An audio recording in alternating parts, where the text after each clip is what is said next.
The flickering candle on our dinner table wavered as I overheard my son whisper that he'd always been ashamed of my name. Still, I kept my hand steady on the tablecloth, pretending the flame hadn't just exposed a truth I'd never wanted to see. As the candle's glow trembled, it painted his face in a way that made his silence louder than his words. While that small flame struggled, I felt years of sacrifice burning down to something clearer. The same wavering light showed me he wasn't rejecting a name, he was fleeing himself. That's when I decided, if he could throw away our legacy so easily, I could finally protect mine. Before the story begins, tell me, where are you watching from? I hope your day's gentle and calm. Please like, subscribe, and let's start our story together. The rehearsal dinner should have felt like a victory lap, a moment that folded decades of sacrifice into a single warm breath. Rob sat at the long farmhouse table, the wood polished to a shine beneath the glow of strings of soft lights hanging overhead. The Carter family had spared no expense: crystal glasses, floral centerpieces high enough to block half the table's view, and a photographer quietly circling like a hawk waiting for a perfect, candid moment. Rob straightened his tie, the same tie he'd worn to Daniel's graduation. It felt symbolic somehow, as if the stitching itself held memories. Tonight was supposed to be the closest thing to a full-circle moment he'd ever get. Across from him, Alyssa's family dominated the space with practiced confidence. Her mother, Marjorie, spoke loudly about the Carter legacy: real estate, business honors, social boards. Her voice floated above every smaller conversation, making sure no one could miss the point that her family was the one carrying prestige into this union. Even when they weren't speaking, their presence filled the air, leaving Rob to feel like a visitor at his own son's celebration. Still, he kept smiling. He promised himself he would savor this night, even if he had to force his heart to stay steady. Daniel stood up suddenly, lifting his glass with an energy that rippled across the room. "I just want to say something before tomorrow," he said, his voice light, almost practiced. He looked handsome, too handsome, Rob thought with a pang of fatherly pride. The suit, the posture, the confidence he'd always hoped his son would grow into. People quieted, chairs shifted, phones lifted to capture the moment. Rob sat a little straighter, ready to hear the words he had dreamed of: gratitude, love, family. But Daniel's smile twitched oddly, not nervous, something else. "You know," he began, chuckling, "I should probably admit this tonight while everyone's here. Honestly, I always hated the Hale last name. Can't wait to change it." The words hit harder than anyone in the room seemed prepared for. A beat of confusion passed before people realized he meant it as a joke. Then laughter burst through the space like someone had broken glass on the floor. Alyssa laughed the loudest, leaning into Daniel's side, batting at his shoulder as though he'd said something irresistibly charming. Even Marjorie laughed, a sharp, upper-crust sound that made Rob feel like the air thinned around him. Rob didn't laugh. He couldn't. His chest tightened so suddenly it felt like someone had reached in and squeezed.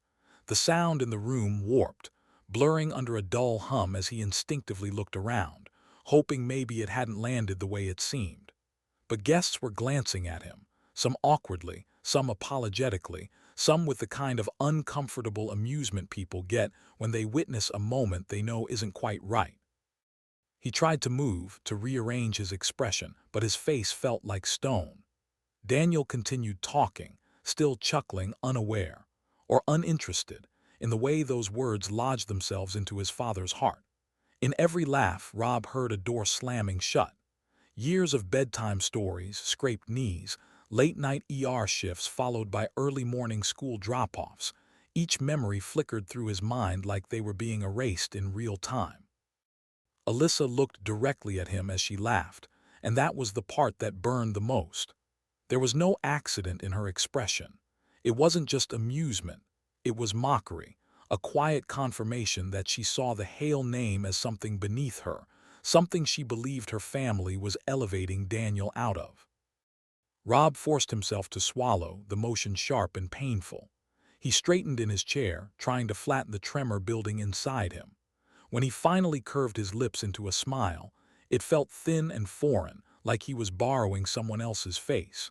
He didn't trust his voice, so he stayed silent, nodding vaguely when someone at the far end of the table caught his eye and gave a weak, sympathetic half-smile. For a brief moment, Rob wondered if Daniel would notice, if he would see the shift in the air, the fracture running invisible between them. But Daniel didn't look at him. He lifted his glass higher, clinked it lightly against Alyssa's, and basked in the approval of a room Rob no longer felt part of. As conversation resumed and laughter smoothed over the awkward moment, Rob sat perfectly still. Inside him, something had quietly broken, not loudly, not dramatically, but the way an old beam in a house gives way.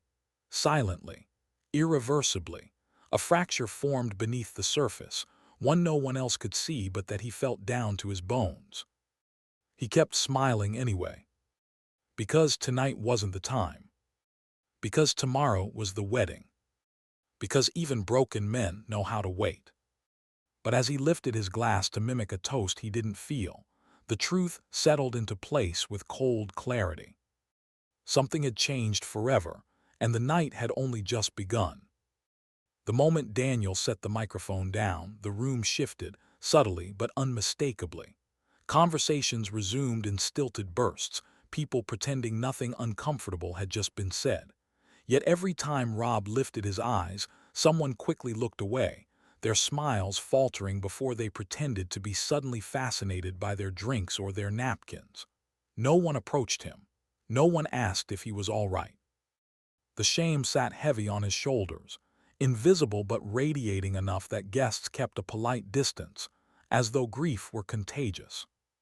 He tried to focus on the decorations, on the warm lights, on anything that might anchor him, but the air had changed.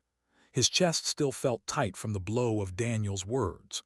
Pride, what little he could salvage, barely held him in his chair. He kept telling himself he would laugh about this someday, that maybe it really had just been a thoughtless joke. But every time he tried to soften the moment in his mind, it cut him in a new place. From the head table, Alyssa's voice rose above the rest, sharp and cheerful. Honestly, Hale sounds like an appliance brand, like something you'd see in a clearance aisle. Hale toasters, Hale dishwashers. Oh wait, maybe that's why it's so hard to take seriously. Her laughter rang out, polished and cruel. A few guests chuckled reluctantly, unsure if they were supposed to find it funny or not. Rob sat frozen, heat rising up his neck. His heart thudded painfully. She wasn't joking to lighten the moment, she was performing, mocking, and she wanted an audience for it. Before he could absorb the sting, Daniel jumped in too quickly, too eagerly. Right. I mean, I've always thought it sounded like it belonged on a hardware store shelf. He laughed with her, not noticing, or not caring, how his father's face drained of color. Those two sounds together, his son's laughter mixing with Alyssa's, were somehow worse than the comment itself. That blend of mockery and dismissal hollowed something out inside him. He stared down at his plate, seeing none of the food, just years of effort, sacrifice, and worry that suddenly felt pointless. He had thought fatherhood was a bond, a legacy, but Daniel treated it like a punchline. A chair scraped softly beside him. Sam leaned close, his voice low but seething. "Dad, come on, you don't have to sit through this." He looked ready to march across the room and drag Daniel out by his collar. His jaw was clenched so tight a muscle twitched near his temple. Sam had always been the emotional one, the one who felt injustices, especially against the family, like physical blows. Rob forced a weak smile and shook his head. "It's nothing," he whispered, though he could barely steady the words. His hands trembled under the table, so he folded them together hard, hoping Sam wouldn't notice. But Sam wasn't fooled. His eyes sharpened, scanning his father's face with a mixture of anger and heartbreak. For a moment he looked like he might confront Daniel anyway, decorum be damned. Rob laid a hand on his arm, a silent plea not to make a scene, not tonight. Reluctantly, Sam settled back, though the fire in him didn't fade. Across the room, Alyssa's mother, Marjorie, watched Rob with a faint smirk curling her lips. She lifted her glass toward another guest and said, just loudly enough for nearby tables to hear, "Well, Daniel is certainly upgrading names tomorrow. That's what happens when you marry up. The words slid through the air like a blade, quiet, confident, intentional. A few heads turned toward Rob again. Some looked uncomfortable, others looked entertained. No one stepped in. Rob swallowed hard. His throat ached. The humiliation piled on itself, each comment a new weight pressing down. He felt smaller by the minute, not because he believed them, but because his own son had given them permission to say things no family should ever hear. He stood eventually, not dramatically, just slowly as though rising through water. He said nothing to anyone. No one stopped him. He walked out of the venue with his coat draped over his arm, the cold evening air slapping him awake the moment he stepped outside. For a long moment he just stood there, his breath visible in the crisp night, trying to gather the pieces of himself that still felt intact. The drive home was silent. No radio. No thoughts he could hold onto without pain. The headlights carved out a narrow path through the dark Pennsylvania backroads, and Rob followed it automatically, hands steady on the wheel despite the tremor that still ghosted beneath his skin. By the time he pulled into his driveway, the truth hit him harder than any insult had. Tonight he hadn't just been mocked. He had been erased by his own son. And the night wasn't finished with him yet. The house felt colder than usual when Rob walked in, as if the walls themselves had absorbed the humiliation clinging to him. He hung his coat on the same wooden peg he'd used for 40 years, but tonight the simple motion felt heavier, slower. The silence pressed in from every corner. No laughter, no footsteps, no soft humming from the kitchen like when his wife used to fill this home with quiet music. Just an emptiness that made his heartbeat sound too loud in his own ears. He drifted into the living room without turning on the lights. The room was faintly illuminated by the street lamp outside, enough to cast long shadows across the furniture. His wife's rocking chair sat near the window, her chair, untouched since the night she passed. Rob lowered himself into it carefully, almost reverently, as though sitting in it might disturb her memory. The wood creaked softly beneath him, a familiar, aching sound. The moment he closed his eyes, Daniel's voice replayed raw and clear. "I always hated the Hale last name, can't wait to change it." Then the laughter, Alyssa's sharp, delighted cackle, Daniel's eager echo, the whole room erupting while he sat frozen, shrinking in real time. He pressed his palms together, elbows on his knees, as if bracing against a storm only he could feel. How easily the words had come. How effortlessly his son had delivered that blow, not as a slip of the tongue but as a declaration, one that publicly severed something sacred.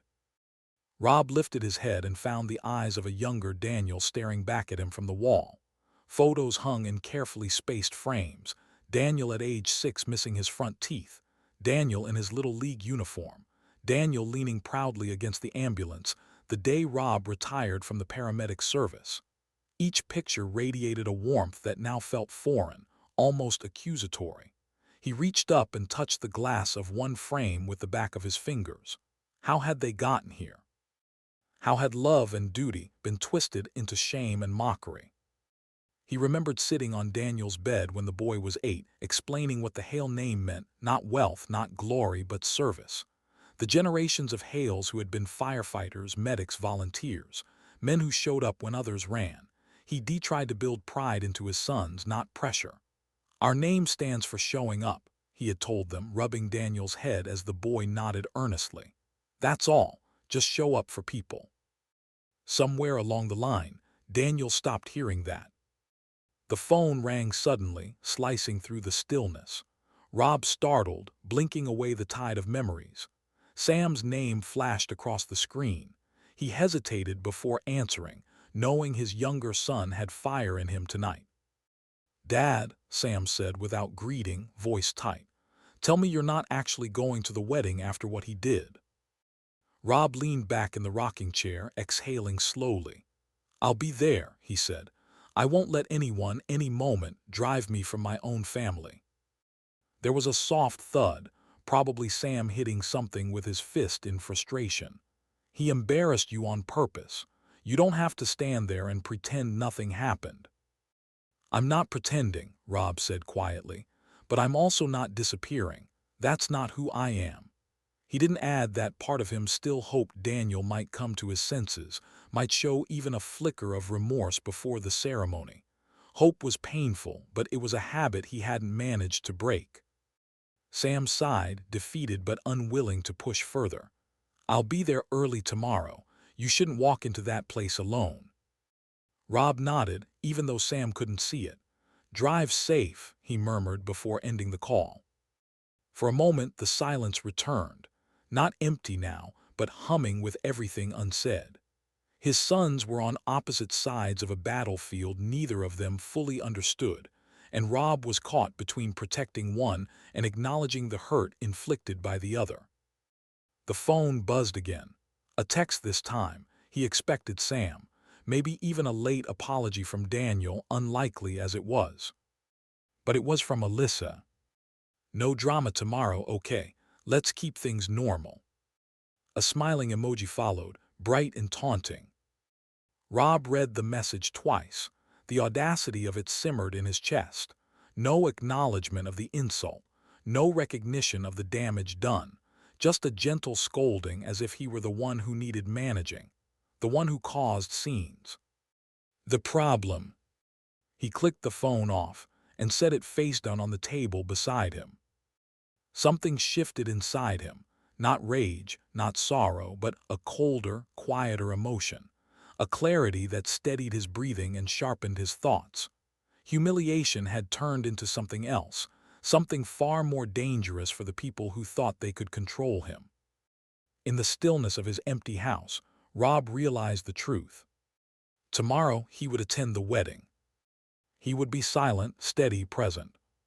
But he would no longer be blind. And the consequences of that clarity were already forming in the dark, just waiting for their moment to surface.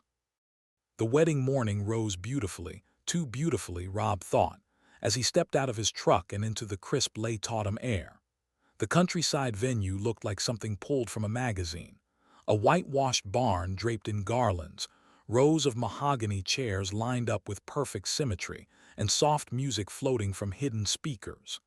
Everything looked intentional, polished, curated. Yet as guests arrived and laughter rolled through the cold air, Rob felt detached, as if he were drifting past someone else's life rather than walking into his own son's wedding. Inside the barn, the warmth from overhead heaters and candles should have been comforting, but instead it wrapped around him awkwardly, like wearing a suit that didn't quite fit. People moved around him in clusters, Carter relatives greeting each other with loud hugs, photographers capturing posed smiles, planners adjusting ribbons and floral arrangements with military precision. Rob walked slowly down the aisle toward the seating area, searching for where he naturally belonged. He found out quickly, nowhere near the front. Alyssa's family had taken up the entire first row, coats draped, purses settled, programs fanned neatly across chairs with names handwritten in gold ink. When Rob approached, one of the ushers, clearly briefed by someone, smiled politely and gestured him toward the second row, off to the far right. Reserved seating up front, the young man explained, oblivious to the sting of the words. Reserved for whom? For whom if not the groom's father? Rob forced a nod and settled into the side row. From this angle, he could see everything clearly. Alyssa's family positioned like royalty, Daniel standing near the altar with his groomsmen, adjusting his cufflinks but never looking toward the guests, never looking toward him. The music swelled as the ceremony began. Bridesmaids glided down the aisle with smiles perfected for the camera. Guests inhaled, thrilled by the spectacle.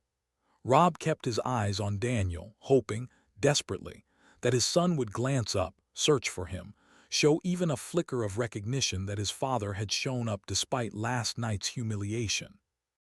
Daniel didn't look once. When Alyssa appeared at the barn doors in her embroidered gown, the crowd gasped. Cameras flashed. She walked with the confidence of someone stepping into a higher station.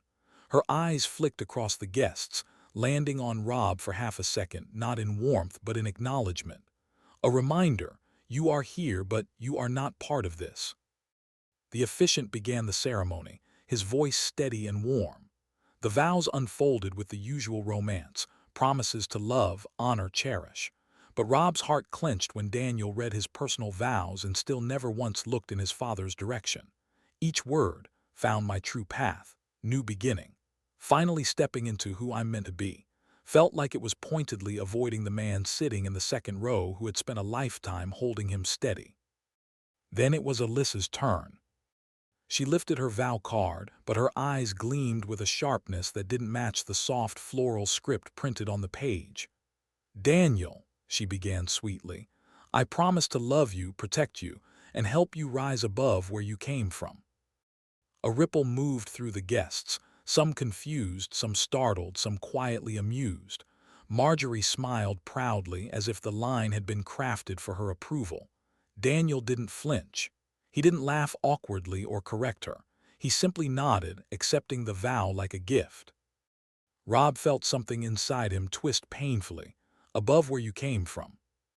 So now his life, his home, his sacrifices, were something Daniel needed to climb above. He looked at the officiant, then at the couple, then back at the aisle he had once hoped his sons would walk with pride.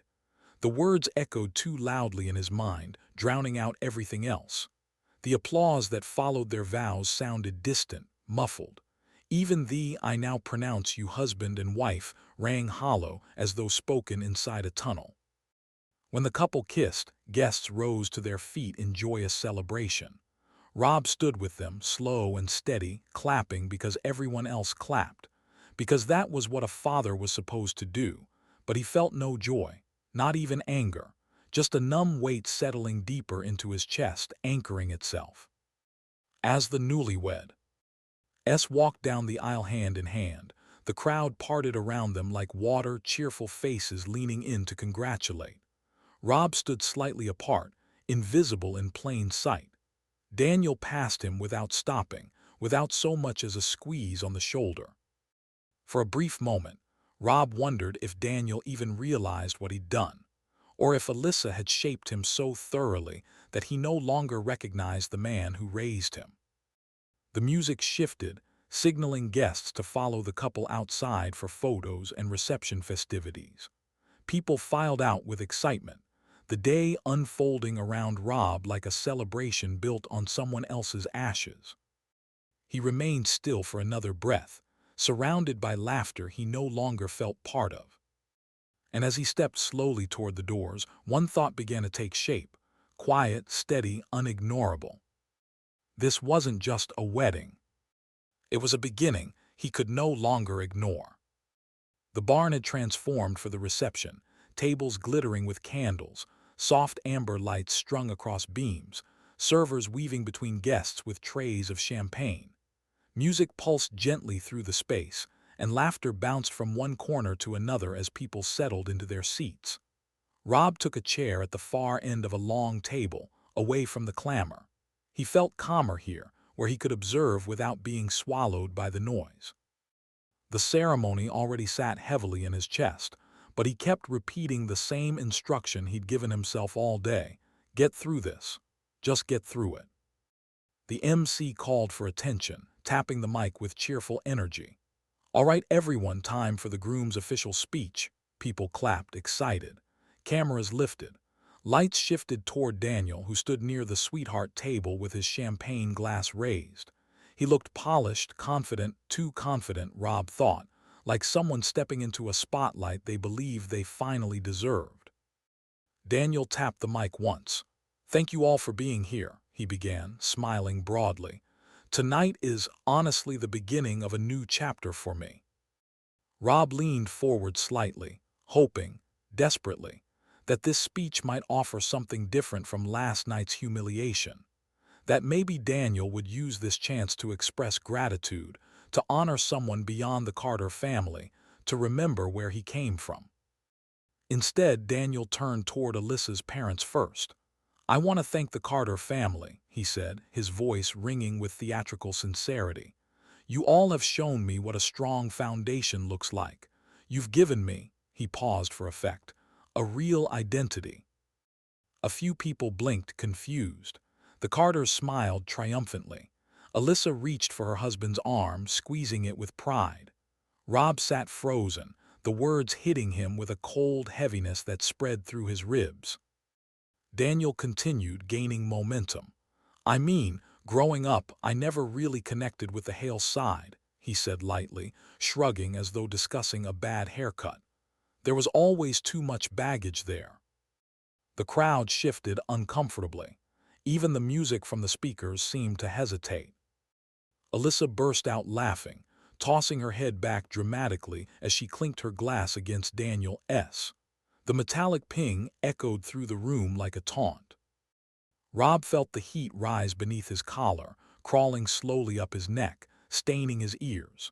He couldn't look away from his son, his own flesh and blood, standing beneath glowing lights, discarding their name, their history, their shared life as if it were clutter he was relieved to finally throw out. Sam stood up so fast his chair scraped harshly against the wooden floor. His face was flushed, his eyes burning. "Unbelievable," he muttered, loud enough for several tables to hear. "I'm not listening to this." He shoved his chair back and stormed out through the side doors, the thud echoing even after the doors swung shut. A few guests watched him leave with startled expressions. Others avoided looking anywhere near Rob, as if acknowledging him would pull them into something uncomfortable. Rob stared at Daniel, but Daniel didn't look back, not once. He kept smiling, kept delivering his speech, oblivious to the quake he'd set. Rob didn't remember standing.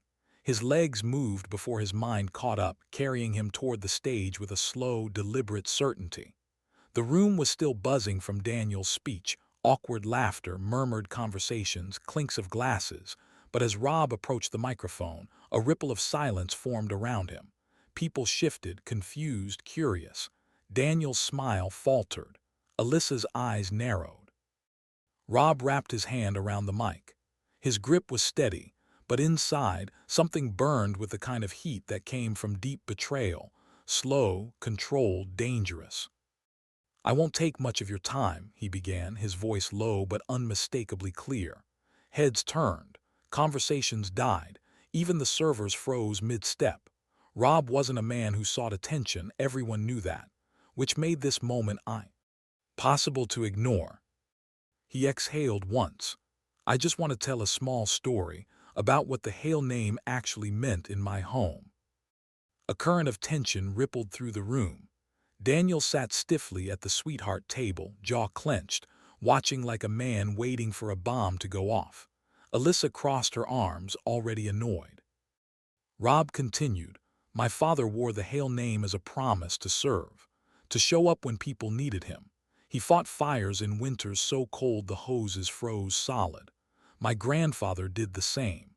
And I carried that name into every paramedic shift I ever worked.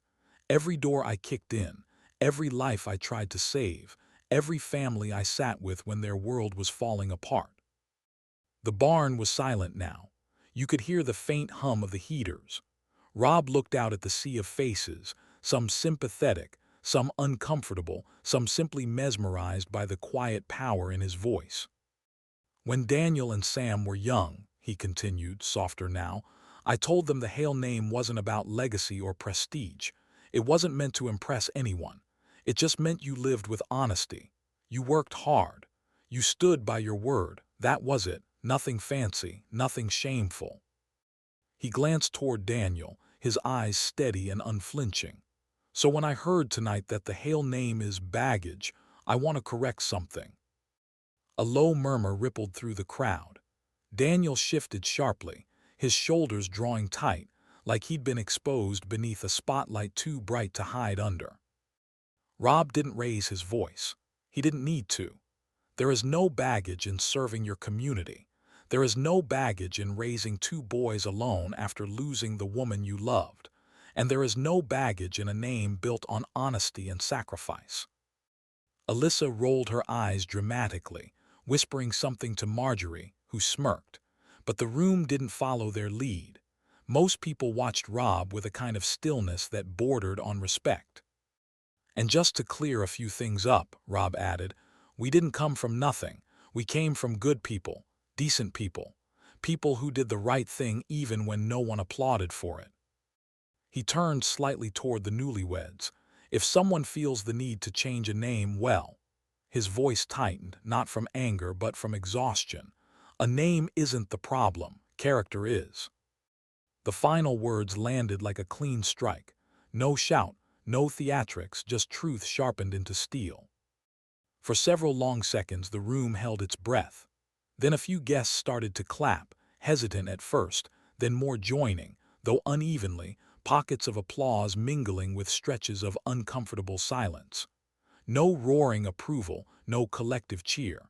Just a fractured response that mirrored the fracture running through their family. Daniel didn't clap.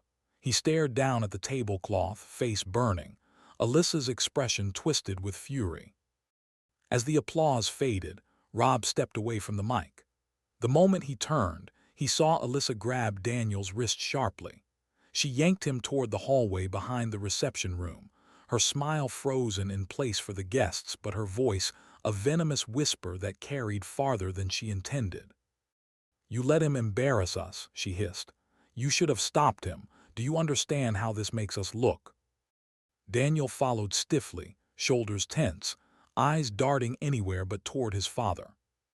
Rob watched them disappear into the shadows of the corridor, the air in the barn shifting again, heavy with everything that had just been unleashed but far from settled. Because he knew, deep down, that some lines once crossed didn't fade. They only deepened. And tonight, a very deep line had been drawn. The night air outside the reception barn felt colder than it had just hours earlier, as if the temperature itself had dropped in reaction to what had unfolded inside. Rob walked slowly across the gravel lot, each step heavy, each breath tight in his chest. By the time he slid behind the wheel of his truck, his hands were still shaking, small, uncontrollable tremors that came not from age but from something deeper. Not fear, not anger, something rawer. A mixture of humiliation, exhaustion, and a betrayal that felt bone-deep. He started the engine, but didn't drive right away. The headlights cast long beams across the empty field, illuminating nothing but dry grass waving in the cold wind. He gripped the steering wheel harder until his knuckles whitened. He could still hear his own voice echoing from the mic he should never have touched. He could still feel the room split between discomfort and pity. He could still see Daniel's face, a mixture of embarrassment and resentment, as though Rob had been the one who crossed a line. Finally, he pulled out of the parking lot, the truck rolling slowly down the narrow country road. The silence in the cabin was thick, pressing into his ears. He didn't turn on the radio, didn't try to distract himself. He let the road stretch ahead of him in darkness, the hum of the engine the only steady thing in a night that felt anything but steady. Halfway home, his phone began to ring through the truck's speakers. Sam, again. Rob hesitated, then answered. "Dad," Sam's voice was sharp, still burning from the reception confrontation. "I'm serious, we're done with Daniel. You need to cut him off, financially, emotionally, completely." Rob exhaled slowly. "Sam." "No," Sam snapped, his breath quickening. "Did you hear him tonight? Did you hear what he said about us, about you, about Mom's name? He doesn't deserve a penny from you." Rob stared at the dark ribbon of road ahead. He was supposed to inherit the house, he admitted quietly, as if confessing a sin. There was a long pause, then Sam's voice broke with disbelief. "After that speech?" "Yes," Rob said, almost whispering. "That was always the plan." The silence on the line sharpened. Sam wasn't a man easily shocked. Life had given him enough rough edges to stay grounded, but this shook him. "Dad, he doesn't respect you. He doesn't even like the idea of being part of this family anymore. And you were going to give him everything." Rob swallowed the tightness in his throat. His fingers tightened around the steering wheel again. "I thought he needed it," he said. "Thought maybe it would give him stability, a place to grow into the kind of man your mother wanted him to be." Sam let out a slow, incredulous breath. "Dad, he doesn't want to grow into anything. He just wants to take, and he spits on the same house you're talking about leaving him." Rob didn't respond immediately. The truck turned down the road that led to his neighborhood, streetlights casting thin halos of light over cracked pavement. His mind replayed the moment Daniel had avoided looking at him during the vows. The moment Alyssa laughed at their family name. The moment he stood backstage afterward, overhearing Daniel accuse him of humiliation, when all Rob had done was defend the truth. "Sam," he finally said, voice low but firm, "I'm done being stepped on." The sentence surprised even him with its clarity. The decision inside it wasn't new. It had been building slowly since the rehearsal dinner, gathering weight and shape with every insult, every dismissal. Now it was solid, undeniable. Sam exhaled, his anger shifting into something steadier. "Good," he said softly. "You deserve better than this, Dad, a lot better." Rob turned into his driveway. The motion sensor lights clicked on, bathing the front porch and familiar siding in a soft glow. The house stood quietly, waiting for him, steeped in years of memories, his wife's laughter, his son's footsteps, birthday candles, scraped knees, late-night stories. This home had carried their history, their name, their life. And one day, he had intended it to carry Daniel's future. Now, as he put the truck in park, he felt the edge of something definitive settle in his chest. Not vengeance, not spite, just a line drawn after too many years of swallowing hurt. Because tonight hadn't just been disrespect. It had been irreversible. Rob stepped out of the truck, the cold air hitting his face like a final confirmation. He looked at the home that once symbolized hope and legacy and knew, without hesitation, that the next step had already begun forming inside him. And by morning, that step would no longer be just a feeling. It would be action.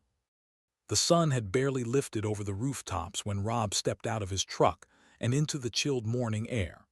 The sky was pale, washed in muted streaks of pink and gray, the kind of dawn that felt undecided, somewhere between hope and heaviness. He pulled his jacket tighter around him as he walked toward the brick building where Grant Mercer's law office sat tucked between a bakery and an insurance agency.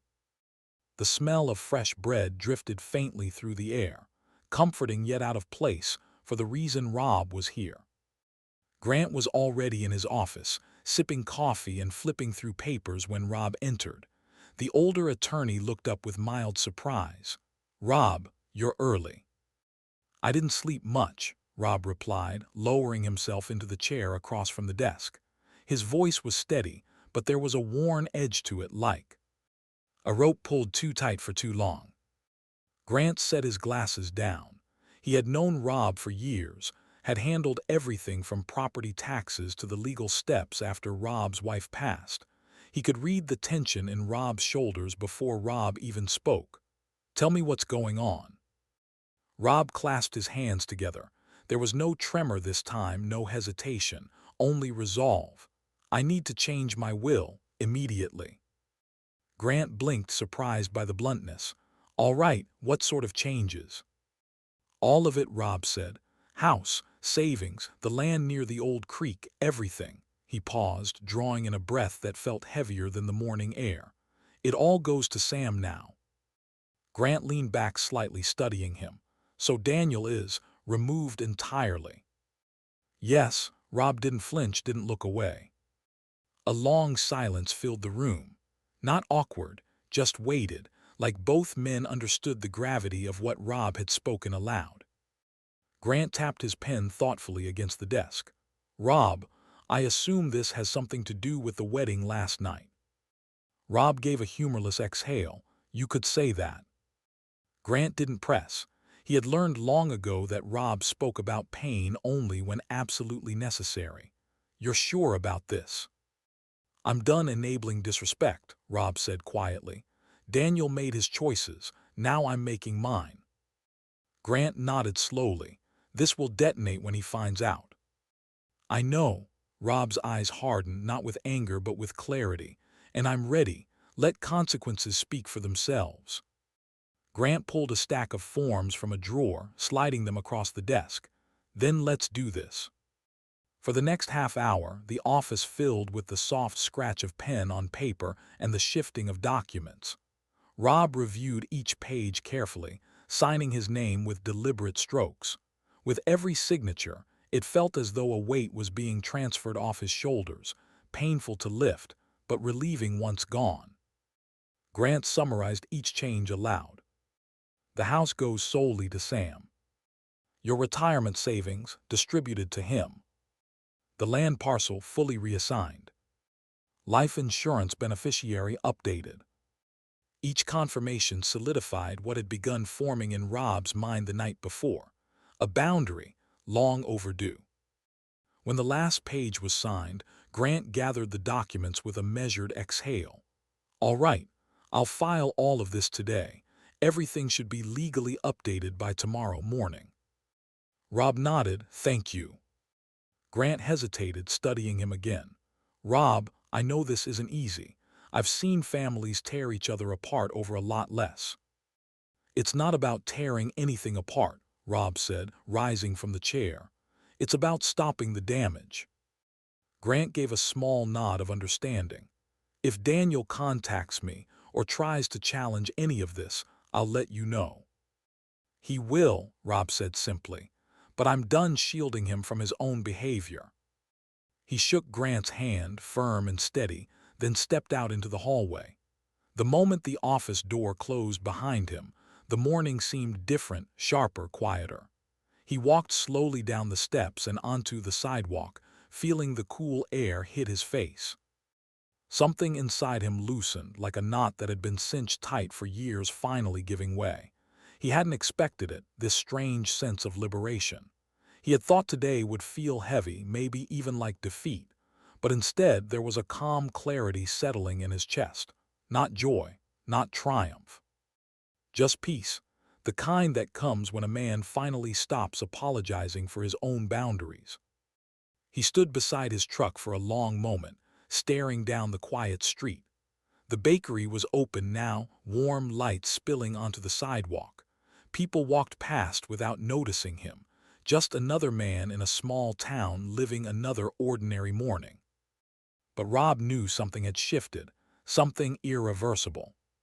He opened the truck door, stepped inside, and started the engine. As he pulled away from the curb, one thought rose through the quiet like a steady drumbeat. What happened last night wasn't the end of something. It was the beginning. And Daniel had no idea what was coming next. The first call came mid-morning, just as Rob stepped out onto the porch with a mug of coffee he didn't really want. The phone vibrated in his pocket, Daniel's name flashing across the screen. Rob stared at it for a long second, the cold air biting against his cheeks. He didn't lift the phone. He didn't even consider answering. He simply turned it face down on the porch railing and let the call ring out into the quiet. The second call came less than a minute later, then a third. By the fifth, the vibration felt like an alarm inside his bones. He let each one ring. Inside, the house felt strangely balanced, still, calm, almost peaceful, the kind of calm that had been missing for years, but the phone didn't seem willing to honor that peace. Another vibration buzzed angrily. This time a text appeared on the home screen, bold and sharp.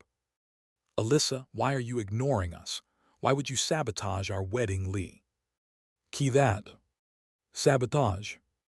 Rob exhaled slowly, the word landing like a sour taste on his tongue. So that was the story now. Not disrespect, not cruelty, not Daniel rewriting his family heritage in front of 100 witnesses. It was Rob, always Rob, being the problem. The phone buzzed again. Alyssa, you embarrassed Daniel. Fix this. He locked the phone without responding. A silence settled again, but it lasted only a few minutes before a car pulled into his driveway. Sam climbed out, shoulders tight, expression guarded. He walked up the steps with a heavy exhale. You okay? He asked, though his tone suggested he already knew the answer. Rob nodded once, but the effort it took made Sam's brow tighten. Sam stepped inside without waiting, pacing the living room like a man trying to burn off anger. He's blowing up my phone too, he said. acting like you're the one who ruined his night. Alyssa's messaging me paragraphs. Rob sat down in his wife's old rocking chair. I expected it. Sam stopped pacing. Dad, what's going on with you? His voice softened. You look closed off. Rob didn't speak right away. He reached into the drawer of the side table and pulled out a thick envelope, the documents Grant had finalized. He held it out, and Sam moved closer, confusion deepening. What's this? The will, Rob said simply, updated. Sam opened it, scanning the pages quickly once, then again, slower this time. His eyes widened. Dad, Daniel's not in this at all. No, Rob said, he is. Sam sank onto the edge of the coffee table, papers still in hand. You really did it. His voice was somewhere between disbelief and relief. He was supposed to get the house, all of it. For years that was the plan. Rob looked up at the photo wall. The boys when they were young, smiling without reservation, back before pride and insecurity had twisted the family tree. I kept waiting for him to grow into who he could be, Rob said. But last night proved he has no intention of ever respecting what this family stands for. Sam swallowed, nodding slowly. I'm not going to lie, I'm proud of you. You didn't deserve any of that. Rob gave a faint, tired smile. It wasn't joy, it was recognition. That someone finally saw the toll. Sam set the papers aside and rested a hand briefly on his father's shoulder. No theatrics, just presence. Then the phone buzzed again. This time, the voicemail alert popped up immediately. No text, just a recorded message from a number Rob recognized with growing dread. Alyssa's mother. Rob pressed play. Her voice poured out sharp and sugary. Rob, dear, I think it's adorable that your fragile pride led you to storm the reception like some heartbroken teenager. Truly, very dramatic. But Daniel deserves better than this petty behavior. Fix things, or stay out of the way. The message ended. Sam's jaw tightened. She did not just. She did, Rob said quietly. Sam reached for the phone. Block them, all of them. Rob didn't hesitate this time. One by one, he opened the call logs, Daniel, Alyssa, Marjorie, and muted each number until only silence remained. No triumphant satisfaction. No anger, just a clean break. When he finally set the phone down, he felt something inside him settle. Not peace exactly, but alignment. The kind that came when a man finally recognized who he could no longer protect. Sam sat beside him, hands clasped. They're not done, he said. People like that, they always push harder when they realize they're losing control. Rob nodded, eyes fixed on nothing in particular. He knew Sam was right. The Carters didn't retreat. They reloaded. Daniel, under their influence, would escalate. He would panic once he realized the financial consequences of what he'd thrown away. Rob wasn't afraid of that. Not anymore. As the house fell quiet again, the blocked calls faded into the distance, but Rob knew deep down, the storm hadn't passed. It was only circling. And soon it would land right at his door. Rob had just sat down with a mug of reheated coffee when the sound of tires crunching over gravel snapped the quiet in half. He looked out the window, expecting Sam, maybe coming by early, maybe checking in. Instead, a sleek silver SUV pulled into the driveway, the kind of car that looked out of place next to Rob's weathered truck and the modest home he'd built his life inside. A moment later, Daniel stepped out. Alyssa followed, sunglasses on despite the overcast sky, striding with a confidence that felt rehearsed. Rob's stomach tightened. He knew this confrontation would come, but not this soon, not this boldly. Before he could open the door, Alyssa was already knocking, sharp, rapid, entitled. Rob pulled the door open slowly. Well, she said brightly, we're here. Daniel didn't meet Rob's eyes. He had that stiff posture again, the one he wore when Alyssa was about to speak for both of them. Rob stepped aside just enough to block the doorway. For what? Alyssa waved her hand dismissively. We're moving in temporarily. just until we buy something better. The wedding wiped us out for the moment, and Daniel needs stability for his new image." Rob blinked, unsure whether to laugh or close the door in her face. "Moving in." "Yes," she said, as if explaining something obvious to a confused toddler.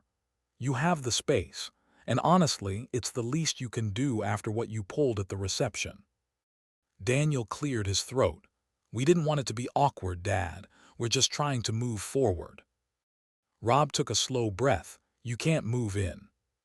Alyssa gave a single incredulous laugh. "Excuse me." "This house," Rob said, keeping his voice even, "is legally Sam's inheritance now." The words hung in the air like a dropped match. Daniel blinked hard. Alyssa's mouth fell open before twisting into something sharp. "What are you talking about?" "I updated my will yesterday," Rob said. "Everything goes to Sam." For a heartbeat, there was absolute stillness. Then Alyssa stepped forward, fury snapping off her like sparks. "You are unbelievable," she spat. "You're punishing Daniel because you can't handle losing control of him. This is pathetic, Rob, jealous and pathetic." Daniel's face twisted, not with sadness but with anger, anger that came from embarrassment, from loss of power, from realizing the consequences of his own words. "You're ruining my new family image," he said. "Do you have any idea how this looks? I just got married and now you're cutting me off. People are going to think that I finally defended myself," Rob interrupted quietly. Daniel's mouth snapped shut. Alyssa stepped closer, pointing a manicured finger at Rob. "You're doing this because I come from money, because you feel threatened. You want Daniel under your thumb forever, just like some small-town tyrant." Rob didn't move. "You insulted our name, you mocked this home, and now you want to live in it." "We're your family," Daniel said suddenly, as if remembering the word might persuade him. "You forgot that first," Rob replied. Alyssa scoffed loudly. "This is unbelievable, absolutely unbelievable." She turned to Daniel, shaking her head. "Your father is sabotaging us. He wants to watch us fail." Rob held her gaze steadily. "No, I just stopped funding your comfort." Before Alyssa could unleash whatever venom was next, another car turned sharply into the driveway. Sam's. He stepped out quickly, reading the tension instantly. His eyes moved from Rob to Daniel to Alyssa, narrowing in a way that suggested he'd been preparing for this moment. "What's going on?" Sam asked, voice cold. Alyssa spun toward him. "Your father is throwing us out before we even get inside. He changed the will behind Daniel's back. Can you believe that?" Sam didn't even blink. "Yes," he said, "I can." Daniel bristled. "Sam, stay out of this." "No," Sam replied, stepping closer, jaw clenched. "You don't get to talk to him like this. Not here, not on his property." "It's supposed to be our property," Alyssa shouted. "He told us so for years." Sam laughed once, short and humorless. "And you threw that away the moment you decided our name wasn't good enough for you." Daniel's face flushed a deep red. "Sam, back off." Sam took another step, voice low and measured. "You need to leave, both of you." Alyssa looked ready to explode. "We're not leaving, this is." "You are," Sam said, "now." There was something in his tone, a controlled promise of escalation, that finally cut through Alyssa's rage. She glanced at Daniel, waiting for him to stand up to his brother. Daniel didn't. Alyssa's expression twisted into disgust. "Fine, but this isn't over. We'll sue. We'll challenge everything. You can't just cut Daniel out because your ego is fragile." Rob didn't flinch. "Do what you need to do." Alyssa stormed toward the SUV, muttering curses under her breath. Daniel followed, pausing once as if he might say something, but whatever words he searched for never came. He got in the car quietly. The SUV peeled out of the driveway, gravel spitting behind it. Silence fell again. Sam turned to Rob. "You okay?" Rob nodded once, but something in his eyes had shifted, hardened, settled. "Yeah," he said quietly, "I am now." But as he looked at the road where the SUV disappeared, he knew they wouldn't let this go. And the next attempt would be worse. The letter arrived on a Thursday morning, hand-delivered in a crisp white envelope that looked far too elegant for the venom inside it. Rob found it on his porch beside the mailbox, the embossed return address reading Carter and Doyle Legal Associates, Alyssa's family firm. He didn't need to open it to know what it contained, but he did anyway, unfolding the paper with the deliberate calm of a man who refused to be rattled anymore. The letter was written in polished legal language, but the message was unmistakable. Reinstate Daniel's rightful inheritance. Failure to comply may result in formal legal action. Rob read it twice, then set it on the table. Not one word about reconciliatio. And not one acknowledgement of the behavior that had led to this. Just entitlement, elevated by letterhead. He called Grant immediately and drove to his office. The attorney skimmed the document once before letting out a sharp, humorless laugh. "This is pathetic," Grant said. "They have no claim. You're alive, competent, and well within your rights to change your will. This," he tapped the letter with a pen, "this is noise." Rob nodded, though part of him stung at how predictable it had been. "I figured as much." Grant leaned back in his chair. "They're trying to intimidate you. It won't hold up in court. If they push, let them waste their money. You're protected." Rob felt something inside him settle, a small but solid reassurance. But Grant wasn't finished. "And Rob, this won't be their last attempt. When entitled people lose access to what they assumed was theirs, they get desperate." Rob knew that too well. By the time he left the office, the storm had already begun elsewhere. As he sat in his truck, his phone vibrated with a new notification, one he almost didn't check. He should have ignored it, but he opened it anyway. Daniel Hale has posted a new update. The post was public, bold, dripping with performative righteousness. "Some people never change. Escaping a toxic parent is harder than it looks, but I'm finally breaking free. I won't let anyone hold me back from becoming who I'm meant to be."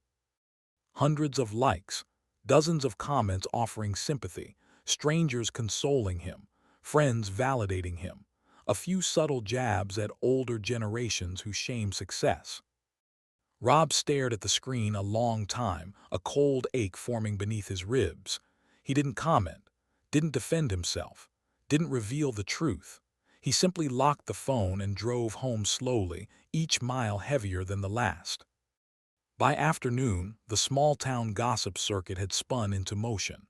People whispered at the diner, at the hardware store, at the gas station, some sympathetic, some curious, some quietly judgmental. The kind of gossip that seeped into every corner of a community, even the ones that pretended to be above such things. Around 4, Nora from next door knocked on Rob's door. She held a plate of muffins in one hand and concern in her eyes. "I saw what Daniel posted," she said softly as Rob let her in. "I know you, Rob. You're not the man he's describing." She hesitated, then squeezed his arm. "Don't let them rewrite your story." Rob offered a tired, grateful smile. The reassurance meant more than he wanted to admit. But the day wasn't done. That evening, Sam stormed into the living room, his jaw tight. "I'm done being quiet," he said, throwing his phone onto the coffee table. "He's dragging you through the mud. Dad, I'm not letting him get away with this." Before Rob could respond, Sam had already posted a public reply to Daniel's accusations, measured but firm. "Stop harassing our father. Stop lying. You know exactly why he made the decisions he did." And just like that, the quiet family fracture became a public rupture. Comments poured in, some defending Sam, others attacking him, still others fueling the drama with speculation. The divide sharpened, clean and ugly. Rob closed his eyes for a moment, feeling the exhaustion seep into his bones. This was never what he wanted: public battles, online insults, family members weaponizing strangers' opinions. He had hoped the truth would reveal itself naturally, without escalation. But hope, he realized, had become a luxury he could no longer afford. He turned to Sam. "Thank you," he said quietly, "but be careful, they're not done." "I don't care," Sam snapped. "They can come at me all they want, but they're not tearing you down." Rob appreciated the loyalty, but he knew where this road led. Once pride and fear mixed with public humiliation, retaliation became inevitable. Later, when the house finally fell silent again, Rob sat alone at the kitchen table, the letter from Alyssa's mother lying beside him like a threat waiting to ignite. He traced a fingertip along its edge, steady and calm. He wasn't afraid. He wasn't shaken. He was preparing. Because people like the Carters didn't back down. People like Daniel didn't accept consequences. People who built their identities on appearances always escalated when those appearances cracked. And Rob could feel it in the air. The next wave was coming. But this time, he wouldn't be caught defenseless. He was ready for whatever surfaced next. The first rumor drifted into Rob's world over a cup of coffee at the local diner. 2 tables behind him, a pair of older women murmured in low voices. Gossip carried on the kind of whispers people think are private but never really are. "Carter Investments slowing down, I heard." Her brother's firm pulled out of a project. And Alyssa still spending like nothing's wrong. Rob didn't turn around. He didn't need to. The pieces slid together quietly, forming a picture he wished he didn't recognize. Trouble in the sea. Arter family wasn't just a financial inconvenience. It was a threat to the image Alyssa built her life around. And people in crisis rarely softened. They grasped. They clawed. They reached for whatever kept them elevated. By that afternoon, the storm arrived at Rob's doorstep. His phone buzzed with an incoming call. Daniel, he let it ring. A second call came, then a third, then a text, short and painfully transparent. "Dad, we need to talk. It's important." Not "I'm sorry." Not "I miss you." Not "I was wrong." Just "need." Rob didn't reply. Minutes later, another text appeared. "Please, just 5 minutes." Still, he let the silence speak for him. But desperation had a way of finding cracks, and soon after, another message lit up the screen, this one from Alyssa. "You owe us for raising Daniel's status. Don't pretend you don't." Followed by, "He deserves stability. You're being selfish." Rob sat down heavily, the phone glowing in his palm. "Owe us." The words pulsed with entitlement so pure it almost stunned him. Raising Daniel's status, as if love, sacrifice, and years of single fatherhood were nothing but stepping stones for someone else's ambition. He set the phone face down, refusing to let her voice echo any further in his home. That evening, Sam showed up without warning. His footsteps were quick, angry. "He called me 4 times today," Sam said, pushing through the door. "Do you know what he wants?" Rob didn't answer. "He wants money," Sam continued, "or access to it. He won't admit it, but you can hear it in the way he circles around the subject." Rob's jaw tightened. "I'm not meeting with him." "I know," Sam sighed, rubbing the back of his neck, "but I did." Rob looked up sharply. Sam raised both palms. "I didn't yell, I just asked him what he thought he was doing, and he swears he's not using you." Rob waited. "And," he finally asked. Sam shook his head. "He's lying, or lying to himself, or both." He sank onto the couch, the weight of disappointment pressing his shoulders down. He kept saying things like, "Dad knows I'm starting a new life, and it's normal for parents to help newlyweds." He kept dancing around the point, but the cracks were showing. He's worried, desperate, and I think Alyssa is pressuring him. Rob stared at the wall for a long moment. Hearing it spoken aloud didn't hurt less. It just made the wound feel older, deeper, like it had been waiting to surface. "I didn't raise him to be this," Rob murmured. Sam looked at him gently. "You raised him to be kind, but he chose something else." The truth of it settled heavy in the living room. Not cruel, not loud, just real. Sam leaned forward. He doesn't care that you're hurting. He cares that he lost access to what he assumed was guaranteed. He's trying to get it back. Rob swallowed hard. I can't keep giving him chances, not when every one of them turns into another cut. You shouldn't, Sam said firmly. They sat in silence a while longer, the house dim except for the yellow lamp glowing beside Rob's chair. Outside, wind rustled through the trees, soft but restless. Later, after Sam left, Rob stood by the window, watching headlights pass distantly along the main road. He felt something strange in his chest, a mixture of grief and resolve. Watching Daniel slide further into entitlement was like watching a slow collapse, one that didn't make noise until the final beams broke. He didn't want to witness it. He didn't want to intervene. He didn't want to enable it. So instead he watched from a distance, eyes open, heart bruised, spine straight. He would not turn away from the truth anymore. And as the night deepened outside, one thing became undeniable. Whatever was happening between Daniel and Alyssa, whatever was cracking beneath the surface of their picture-perfect marriage, would not stop with desperate messages or empty accusations. It would hit his doorstep again. And next time, they wouldn't come asking. They would come demanding. Rob waited by the window until the road fell quiet, knowing the real storm hadn't started yet. It was late afternoon when Rob heard the knock, one slow, uncertain tap followed by a second, softer one. Not Alyssa's sharp, entitled hammering, not Sam's familiar rhythm. This was hesitant, almost apologetic.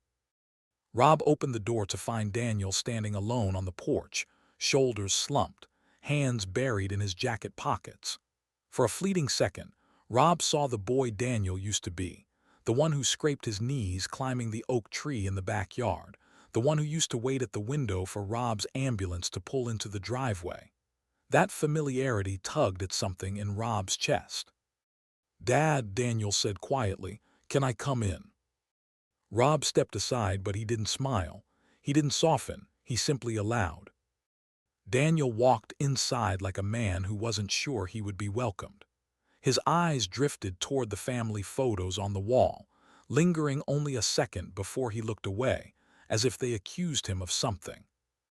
"I owe you an apology," Daniel began, clearing his throat. "About everything, the wedding, the jokes. I didn't mean for it to get out of hand." Rob stood still, waiting, not encouraging, not dismissing, just letting him talk. Daniel continued, "Things have been stressful. Alyssa's family is, well, they're dealing with a lot. And I wasn't thinking straight. I shouldn't have said what I said." It sounded rehearsed, clean, smooth, like lines meant to calm an audience, not repair a relationship.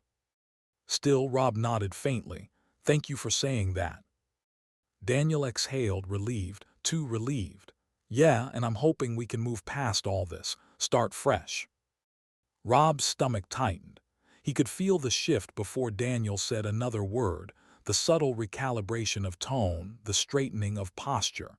Daniel wasn't here for healing. He was here for access. "So," Daniel said lightly, "I was thinking, maybe you could help us out for a while, just until things settle. You don't have to redo the will, but maybe we could have a small loan, nothing crazy, just something to get on our feet." There it was. Not even 5 minutes in. Rob felt something inside him cool, like embers turning to stone. "Daniel," he said gently, "I'm not giving you money." Daniel blinked. "Dad, I'm not asking for a handout, it's temporary, and you've saved up plenty, you know that." Rob shook his head. "Love isn't a transaction, and I won't give you money to fix problems you refuse to acknowledge." The mask cracked, not shattered, cracked. A small, sharp fracture right down the center of Daniel's expression. His mouth twitched. The polite act trembled. "Are you serious?" he said, voice rising. "After everything I've done to build a life with Alyssa, after everything I'm trying to achieve, You're really going to sit there and pretend money has nothing to do with this? Rob didn't move. You're looking for money, not reconciliation. Daniel scoffed, pacing now. You think you know everything, don't you? You always have. You think being some small-town paramedic makes you wise, but you don't understand anything about the world I'm trying to build. Rob's eyes hardened. You mean the image you're trying to keep up? Daniel stopped pacing, his face darkened. You know what? Maybe I would have been proud of the Hale name if it came with anything. Status, connections, a future.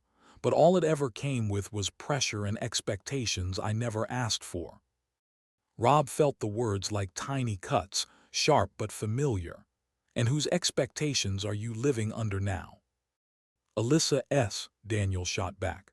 Her family S., at least they expect something worth striving for, not modesty, not sacrifice, not being invisible. Rob exhaled slowly. Decades of quiet disappointments and unspoken fear condensed into one clear realization. His son wasn't blind. He was choosing this. Choosing greed. Choosing resentment.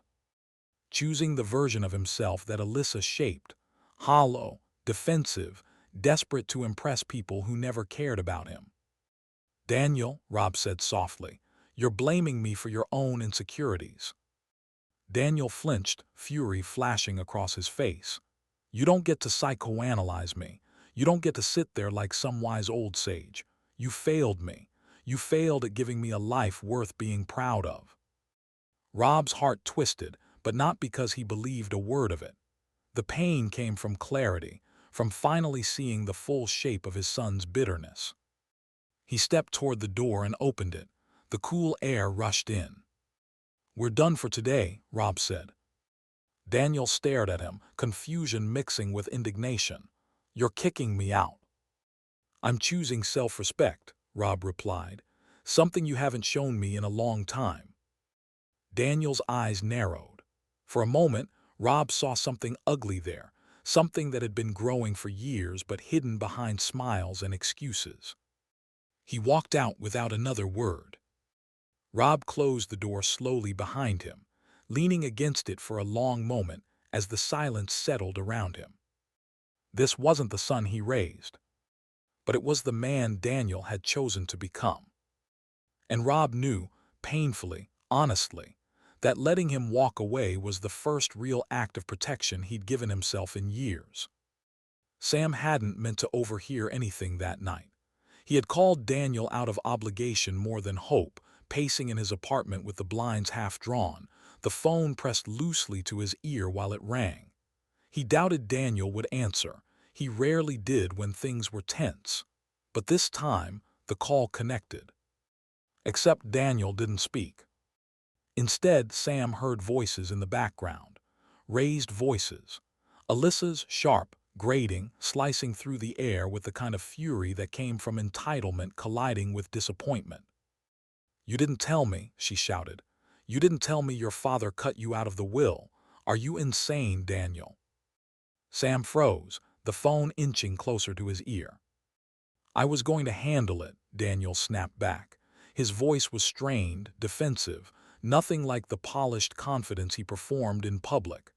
I didn't think he'd actually go through with it. You married downward, Alyssa screamed, so loud Sam had to pull the phone away for a second. I thought your family had assets, a house, land, something. But your father is pathetic and now you look just as pathetic. There was a sudden slam, the unmistakable thud of someone hitting something. Hard. Daniel's voice broke through the chaos, raw and panicked. Do you think I wanted this? Do you think I wanted him to humiliate me in front of everyone? He's doing this on purpose. He's trying to ruin my life.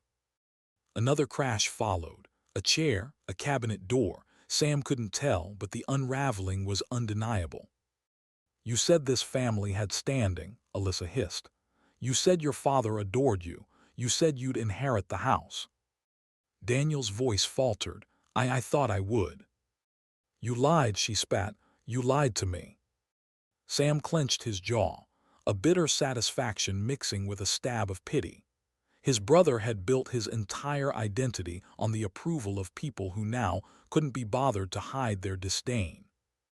Daniel's breathing grew heavier through the phone, the sound of a man cornered by his own choices. Then another violent thud echoed.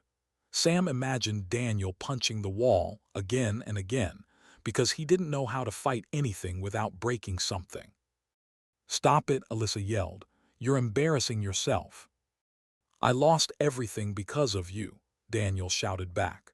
"You told me I needed to distance myself from him, that the Hale name was dragging me down." "And I was right," she fired. "Look at you now, no inheritance, no money, nothing to offer. God, what was I thinking?" The words landed with such brutal force that even Sam winced hearing them from across town. The call didn't disconnect, but the sound faded. NTO muffled screaming, the kind that comes when two people stop arguing and start destroying the foundations of whatever was left. Sam stayed frozen for a long moment, then slowly lowered the phone. He didn't call back, didn't send a message. He grabbed his keys and drove to Rob's house. When Rob opened the door, Sam didn't wait to be invited in. "Dad," he said, voice tense, "you need to hear this." They sat in the living room, Rob in his wife's old rocking chair, Sam perched forward on the couch. Sam relayed everything. Alyssa's insults, Daniel's panic, the financial desperation unraveling their marriage, the accusations, the punches, the cracks forming beneath their carefully curated image. Rob listened without interrupting, not a single word, just slow breaths and a tightening jawline. When Sam finished, the room fell into a heavy silence. Rob looked down at his hands, fingers intertwined. "So that's it," he said quietly. "All this anger, it wasn't the truth." Sam frowned. "What do you mean?" Rob lifted his gaze, eyes hollow but steady. "Daniel's hatred, his resentment. It was never about me being a bad father, never about the Hale name. He was ashamed of where he came from, ashamed of being ordinary. He thought loving this family made him small." Sam swallowed hard. "Dad." "And he let her feed that shame," Rob continued. "Let her turn it into something ugly, something he used to push us away." The realization stung, not because it hurt Rob's pride, but because it exposed something deeper. He had spent years believing he'd failed Daniel somehow, that maybe he hadn't given enough, taught enough, been enough. But now the truth was clear. Daniel's resentment wasn't born from Rob's shortcomings. It grew from Daniel's own insecurities, insecurities that Alyssa manipulated and magnified until they swallowed him whole. Rob exhaled a slow, weary breath. "I always thought if I waited long enough, he'd come back to himself." Sam looked down. "Maybe someday." Rob shook his head gently. "Maybe, but whatever comes next, the damage between us is too deep to undo tonight, maybe too deep to undo at all." He didn't say it with bitterness. He said it with acceptance, the kind that settles into a man's bones after fighting a battle he finally understands he cannot win alone. Outside, the wind rattled the windows softly, as though reminding them that more storm was on its way. And Rob, sitting in the dim light of his living room, felt the truth settle. Daniel's world was collapsing. His marriage was cracking.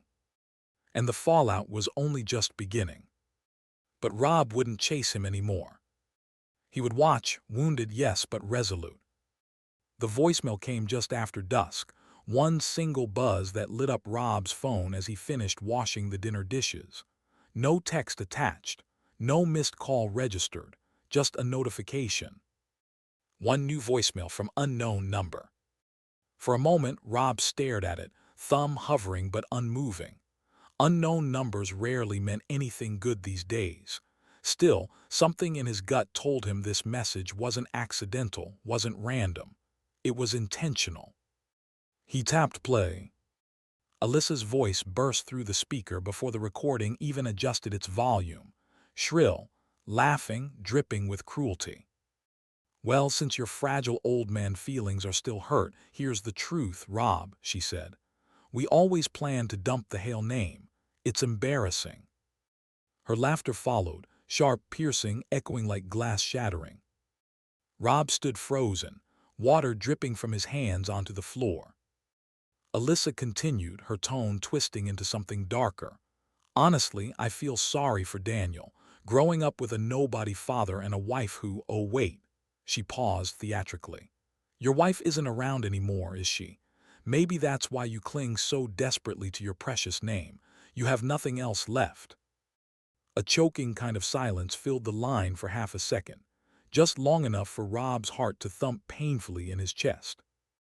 Then Daniel's voice chimed in, faint but unmistakable, joining her laughter in the background.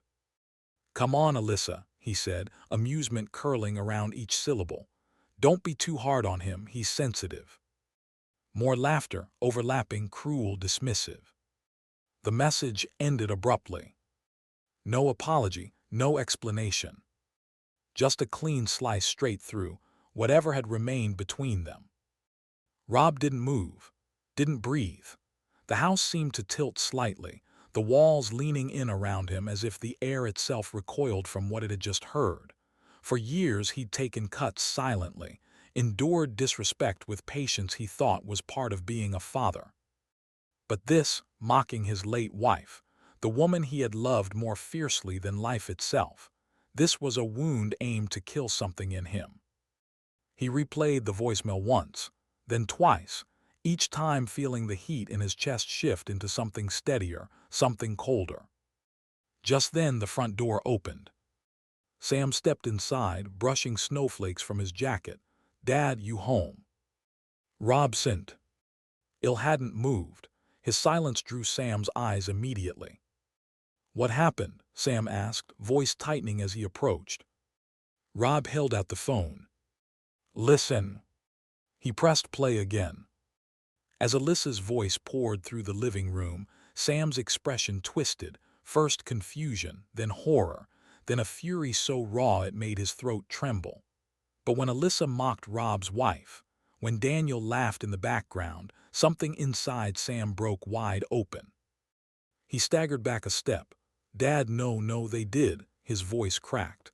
She talked about Mom, she talked about Mom. Rob reached out, steadying a hand on Sam's arm. I know. Sam swiped angrily at his eyes. I'll go there right now. I swear to God I'll. No, Rob said firmly. You won't. We do this the right way. But Sam's jaw trembled with rage. How can you stay calm? How can you hear that and not Dad? She called Mom's memory embarrassing. Daniel laughed about it. Rob inhaled slowly, because reacting the way they want only gives them power. Sam pressed both hands to his face. When he finally lowered them, his eyes were red, fury and grief blending into something jagged. We're not letting them get away with this. We aren't, Rob agreed. The next morning, Rob walked into Grant Mercer's office with the voicemail saved, backed up, and documented. Grant listened with one eyebrow slowly rising, his face tightening as the recording played through his laptop speakers. When it finished, Grant exhaled sharply. Well, that's something. Rob waited. Grant leaned back, folding his hands. Rob, this is invaluable documentation.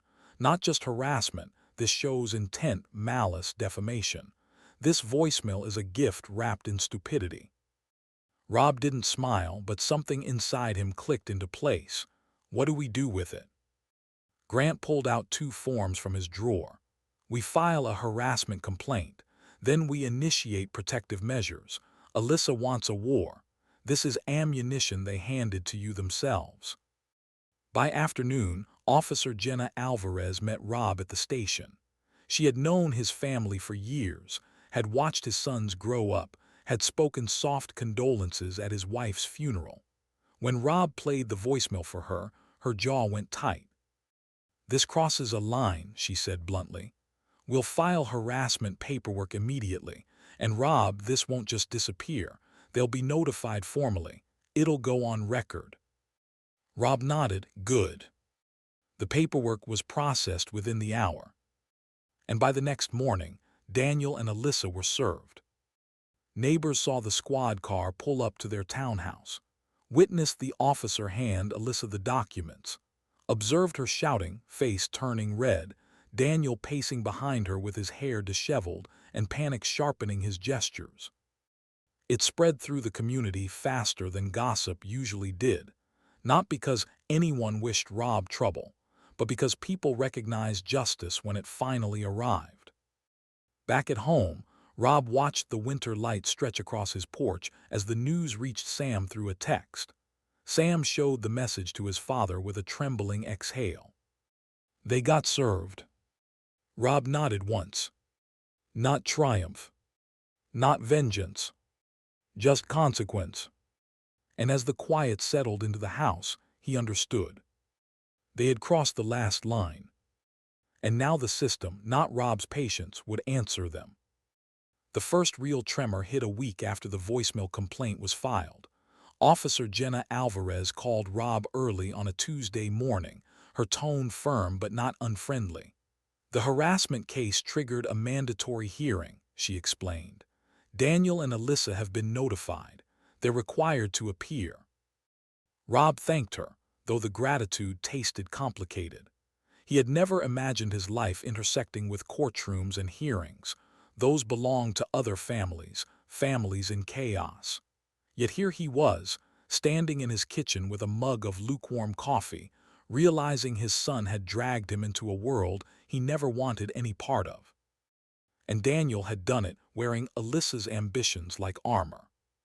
2 days later, the town began to buzz. Alyssa's family name, once spoken with admiration in charity circles and real estate meetings, started appearing in whispers instead. People mentioned collapsing investments, bad business decisions, a high-end project halted due to internal disputes. Their polished reputation dulled almost overnight. Some said the harassment complaint was the final crack. Others said the Carters were never as stable as they pretended. But everyone agreed on one thing: Alyssa was not taking any of it well. Inside their townhouse, tension thickened like smoke. Reports trickled in through community channels, through neighbors who lived close enough to overhear arguments, through acquaintances who had watched Alyssa's social appearances dwindle. Her curated smile faded, her temper sharpened. And then came the line that reached Rob's ears through unavoidable gossip. She blames Daniel, one neighbor said. Says he should have controlled his father, another added. Says he ruined her future.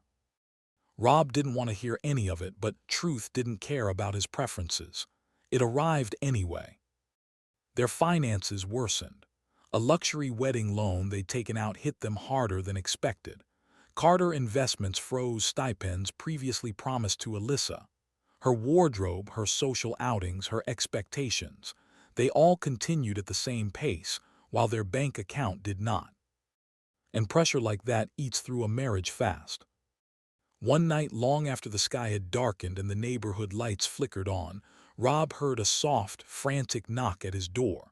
Not angry, not entitled. Just broken. When he opened it, Daniel stood there, eyes swollen, hair unkempt, cheeks streaked with tears he hadn't even tried to hide. He looked less like a grown man and more like the frightened boy Rob used to comfort after nightmares. But Rob had learned to look deeper now. "Dad," Daniel choked, stepping inside when Rob didn't stop him.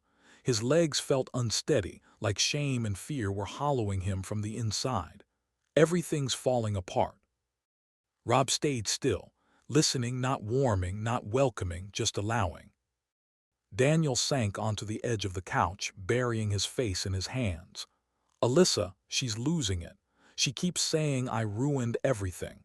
That if I'd handled you, if I'd kept you in line, we wouldn't be here." Rob's chest tightened, but he didn't speak. Daniel kept going, words spilling fast. "She says I embarrassed her, that my family is dragging her down, that she should have married someone with a real name, a real background." That word again, real.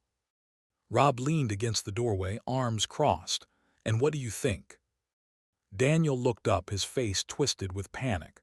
"I think you have to help us. Dad, please." His hands trembled. This hearing, the legal fees, Alyssa says if we lose any more status, her family won't support us. And then what am I supposed to be? There it was. Not remorse. Not reflection. Not love. Just fear of losing image. Fear of becoming the ordinary man he always believed himself too good to be. Rob's voice was quiet. Daniel, I'm not giving you money. Daniel blinked hard. Dad, this isn't about money. It's about my life falling apart. It is about money, Rob corrected. Everything you're describing, status, reputation, support, it all comes down to what you think you're owed. Daniel's jaw trembled. Dad, please, I'll do better. I'll try harder. This isn't a transaction, Rob said softly. It never was, but you've turned every connection in your life into one, even this.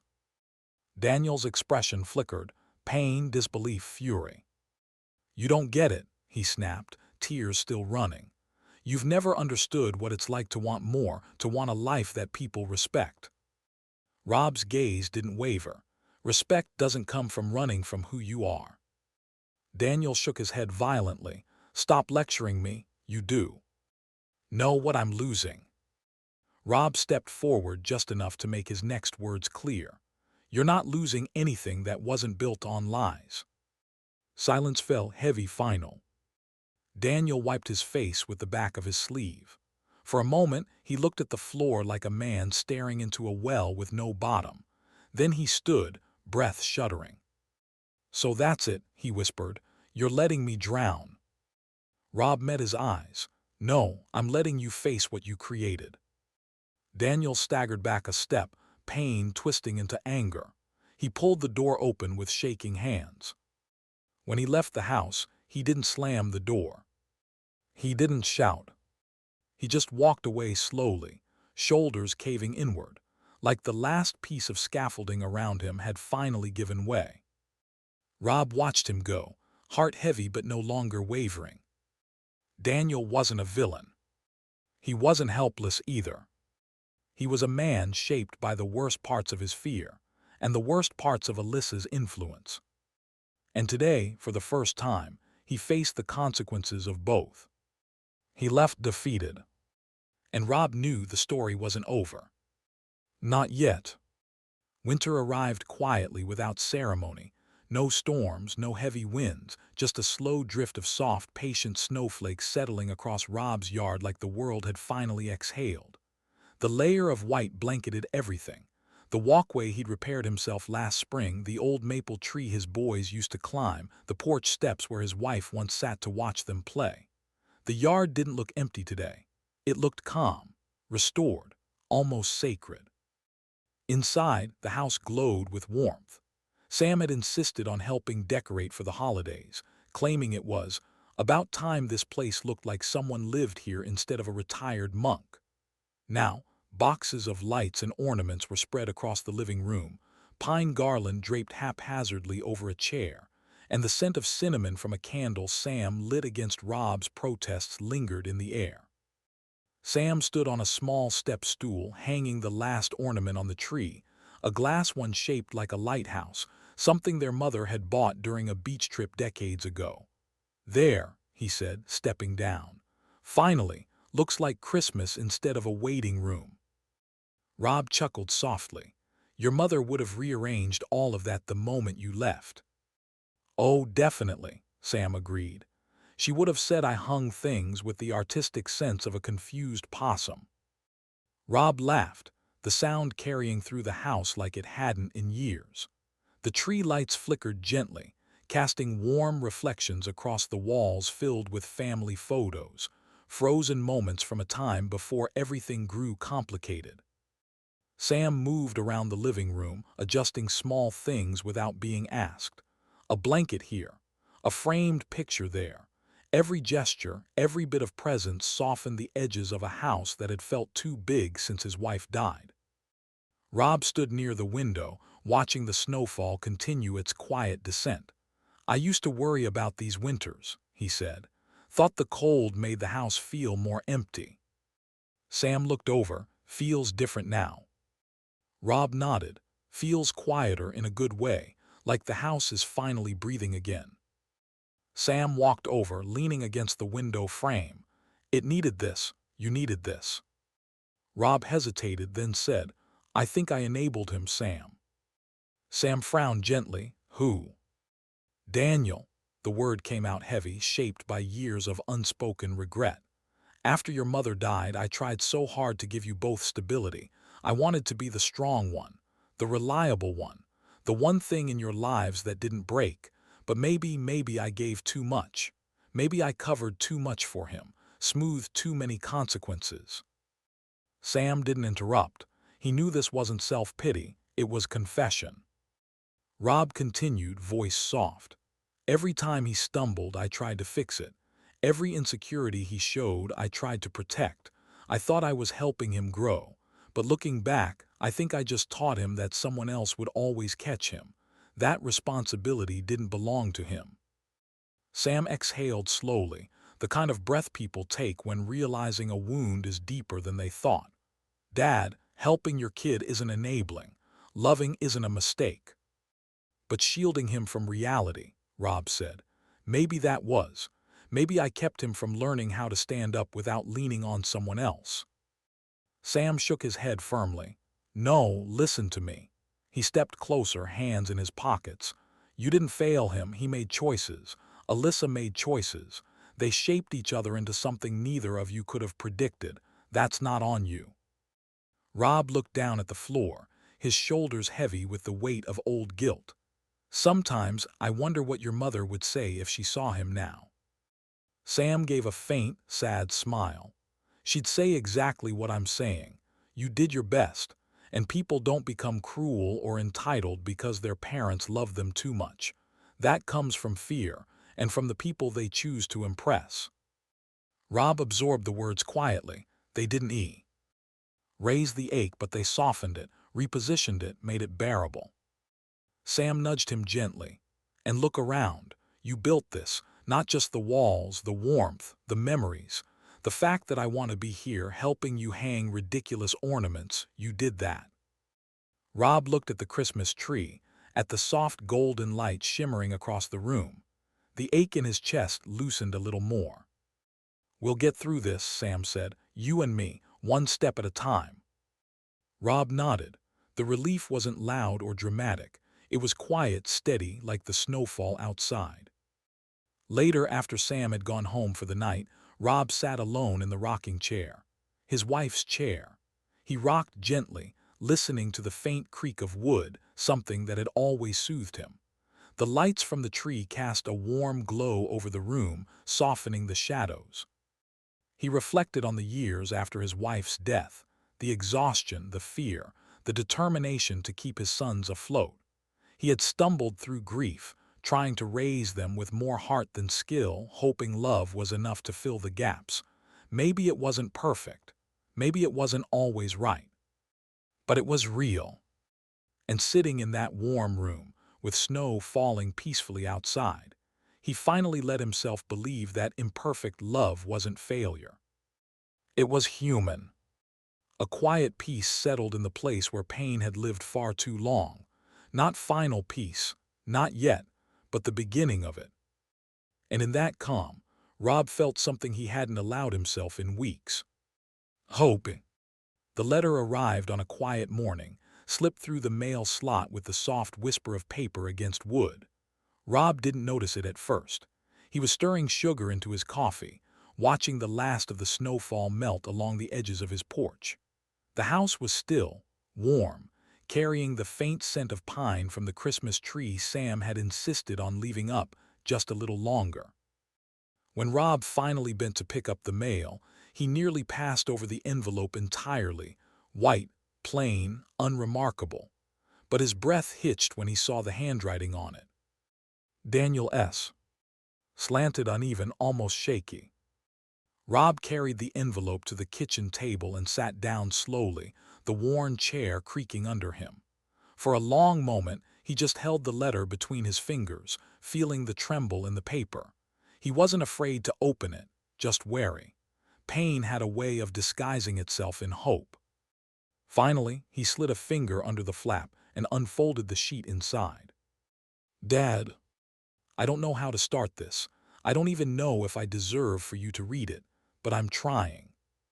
The words were raw, no theatrics, no polish. Daniel had never written like this before. "I'm sorry, not the fake kind I gave you before, not the kind meant to get something. I'm sorry for who I became around you. I'm sorry for what I said about our name. I'm sorry for what I let Alyssa turn into ammunition." Rob blinked, vision blurring slightly. He wiped at his eyes, but the tears kept threatening to surface. "She's gone. She left 2 weeks ago. Said she didn't sign up for financial instability. Said her family was embarrassed. She didn't even take all her things, just walked out after another argument and slammed the door so hard the frame cracked." Rob swallowed hard, imagining the scene with painful clarity. The unraveling Daniel had been too proud to show him. Then the line that struck deeper than any other. "Dad, the Hale name was never the problem. I was. I was embarrassed by myself, by being ordinary, by never feeling like I measured up to the people I wanted to impress. I blamed you because it was easier than admitting the truth." Rob leaned back in his chair, pressing a hand to his mouth. The ache in his chest tightened and loosened at the same time. "I can't undo what I said about Mom. I can't take back the laughter in that voicemail. I don't expect forgiveness. I just needed you to know I finally see what I've done, what I've lost, what I threw away." The last lines were shaky, the ink faint where the pen must have hesitated. "If you ever want to talk, I'll be here. If you don't, I understand. Daniel." When Rob finished reading, he set the letter down gently, as if it were fragile enough to break under the slightest pressure. Tears slid down his cheeks before he could stop them, not from anger, not from relief, but from a grief that had waited years to be acknowledged. A quiet knock pulled him back. Sam stepped inside without waiting, as he often did now. His eyes went instantly to the letter on the table. "What's that?" Rob didn't speak. He just pushed the paper toward him. Sam read quickly, jaw tightening, shoulders rising and falling with a restrained breath. When he finished, he set the letter down with a careful precision that mirrored Rob's. "He's hurting," Rob said quietly. Sam nodded. "Yeah, but Dad, listen to me." He pulled out a chair and sat across from him. "Healing doesn't mean reopening wounds. Just because he's apologizing now doesn't mean you have to walk back into the fire." "Rob, see. Ged, I know." "No," Sam insisted gently. "I mean it. You can care, you can forgive, but don't let him drag you through everything again. You just found your balance." Rob looked at the letter again, the shaky handwriting, the vulnerability threaded through each line. "He's still my son," he murmured. "And you're still allowed to protect yourself," Sam reminded him. "Both things can be true." Rob closed his eyes for a moment, weighing the truth of that. When he opened them, the decision came not from duty or habit, but from something steadier. He pulled a note card from the drawer. Nothing long, nothing emotional, just a simple card. He wrote slowly, "Daniel, thank you for your letter. I hear you. I hope you continue healing. Dad, no promises. No reopening old doors. Just acknowledgement, warm but cautious." He slipped the card into an envelope and set it by the door for the morning mail. The bridge between them wasn't rebuilt, not yet, but for the first time it wasn't burning. It was being considered. Tentatively, quietly. A beginning, not a return. And as Rob stood at the window watching snow fall in thin, drifting ribbons, he felt the slightest shift in the air. Not peace exactly, but possibility. Rob wasn't expecting the knock that evening. It was soft, almost hesitant, and unlike every tense arrival before it, this one didn't carry urgency or anger. When he opened the door, Daniel stood there alone, shoulders tucked inward, breath visible in the cold air. No Alyssa, no polished confidence, no entitlement simmering under the surface. Just a man stripped down to the truth he had been avoiding for years. "Dad," Daniel said softly, "can I come in?" Rob stepped aside. He didn't smile, but he didn't hesitate. Daniel entered quietly, his eyes drifting across the house as if he wasn't sure he had permission to look.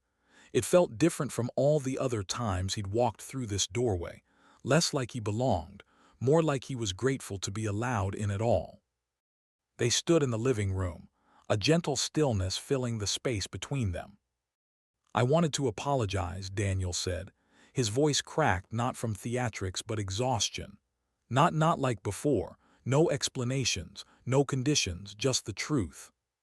Rob waited. Daniel swallowed. "I was cruel to you. I said things I can't take back. I mocked the name you gave me. I mocked the life you built.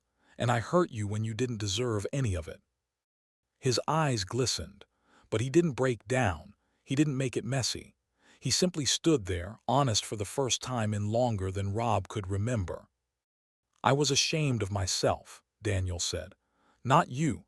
Never you. I blamed you because it was easier than facing everything I didn't like about who I'd become." Rob exhaled slowly. The apology didn't erase the wound, but it reached it, touched it in a way that let the hurt breathe instead of deepen. "I appreciate you saying that," Rob said quietly, "and I believe you." Daniel nodded, relief flickering. But before he could speak again, Rob continued.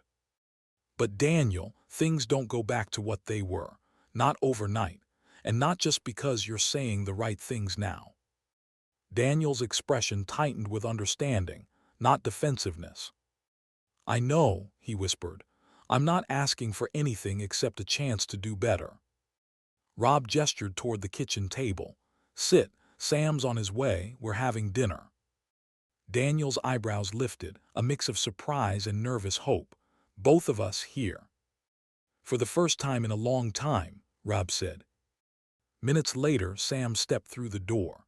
He froze when he saw Daniel seated at the table, hands folded, posture small, but not in a self-pitying way, in a humbled way. A man who finally understood the cost of the path he had taken. Sam looked to Rob. Rob gave a single, steady nod. Sam pulled out a chair. Dinner was simple, nothing extravagant, just roasted chicken, vegetables, and warm bread. But there was a quiet dignity to it. The clinking of forks, the soft hum of the heater, the absence of cruelty. No insults. No tension ready to ignite. No thinly veiled resentment crackling under every sentence.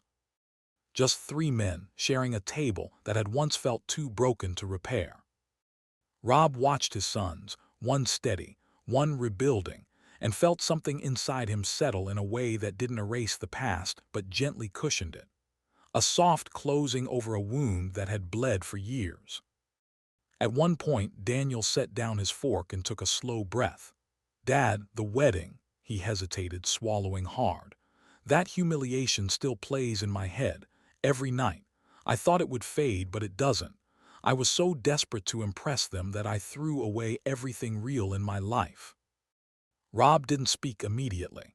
He let the weight of Daniel's admission fill the room, let it land in the space where truth finally had room to breathe. Then Rob reached across the table and placed a steady hand on his son's shoulder. His voice was low, firm, but warm. "Never again." Daniel's yes closed for a moment, a trembling breath escaping him, part relief, part grief, part release. When he looked up, something had shifted in him, a readiness to rebuild, a willingness to take responsibility without expecting rescue. And for the first time in years, Rob didn't see a stranger shaped by someone else's influence.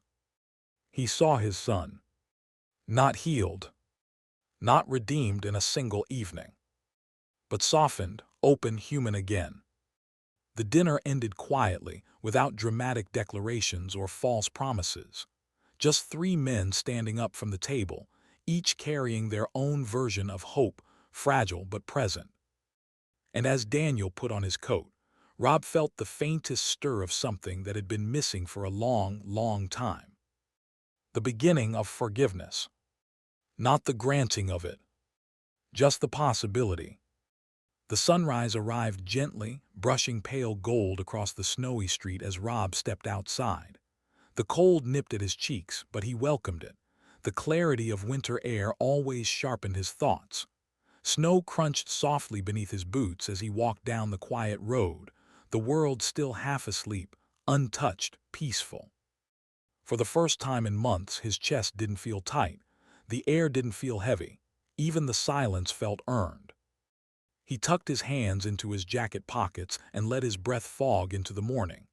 The neighborhood was the same as always: frost on mailboxes, footprints on driveways, a dog barking faintly in the distance.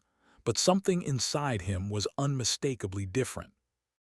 A lifetime of memories moved through him in slow, steady echoes. His wife smiling as she taught the boys how to carve pumpkins on this very street.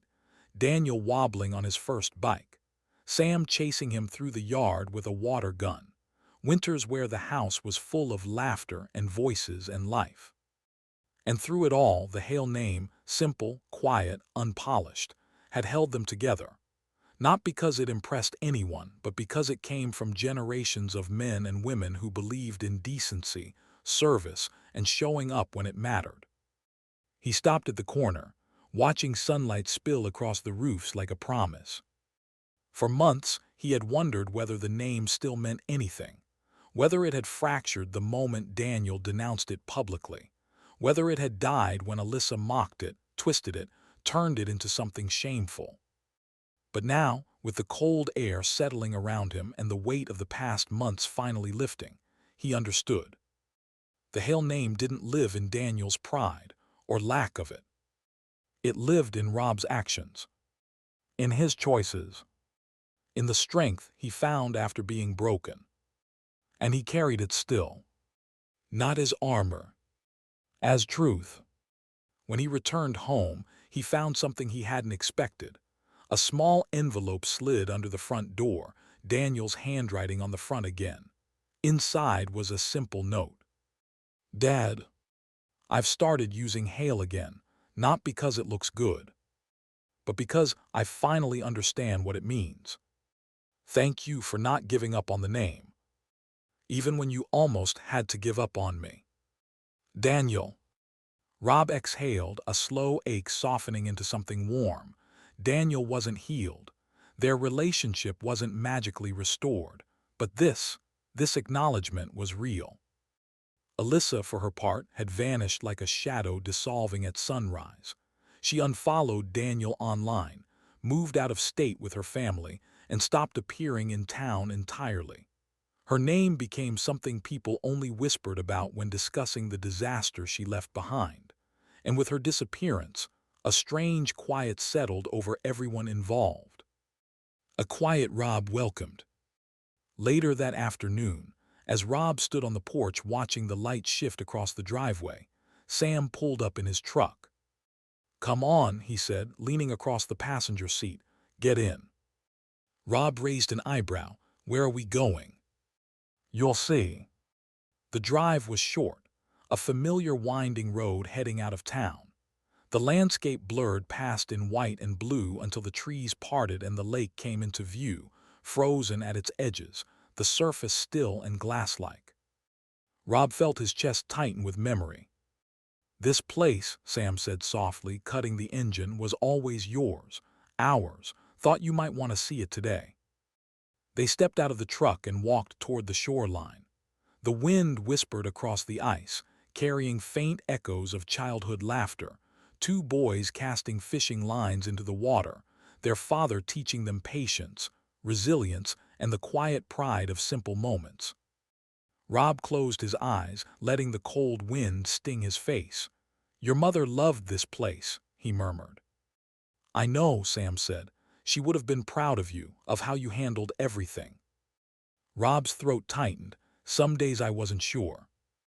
"You were stronger than all of us," Sam replied. "And you held on to the one thing that mattered, the truth." Rob stepped closer to the lake, snow crunching under his boots. He breathed deeply, letting the cold fill his lungs. "My name isn't a burden," he whispered, gaze steady on the eye. Water, it's a story of service, of sacrifice, of love, of surviving betrayal and choosing dignity. He straightened, the winter sun catching his breath like smoke rising from a fire finally extinguished.